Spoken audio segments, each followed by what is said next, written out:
55 годишен велешанец физички ја нападнал својата 21 годишна невенчана сопруга, а потоа го удрил и нивното бебе. Ова се случувало во раните утрински часови во Охрид. Во Скопје пак по полнок стигнала пријава од 26 годишна девојка дека физички ја нападнала мајка си, откако 2 дена претходно таа била жртва на удари од родителот и брати. Во Скопје 37 годишна жена пријавила дека сопругот ја тепал и со закани и го оштетил телефонот.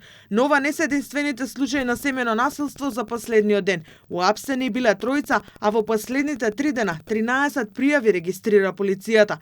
Семено насилство од пијан сопруг имало и во Свети Николе.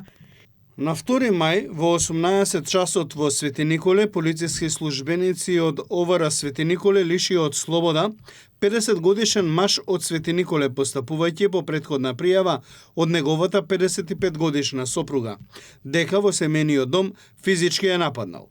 При извршени проверки било констатирано дека ИБ е под дејство на алкохол, односно дека има 1,29 промили алкохол во крвта. Изминативе денови имаше дури и напад врз полициските службеници кои се обиделе да интервенираат во семено насилство у 48 годишен маж од кечевското село Челопеци. Поради бројните вакви примери на однесување и врзаните раци при постапувањето, надлежностите на полицајците ќе се зголемат. Министерството за внатрешни работи подготвува нови законски измени со кои службениците ќе можат веднаш да изречат итна мерка за заштита при семено насилство, вклучително и отстранување на сторителот од домот, забрана за приближување и забрана за контакт со жртвата. Таквата мерка која ќе може да ја изрече и без согласност од жртвата ќе важи 48 часа до одлуката на судот да ја прекине или продолжи до 30 дена.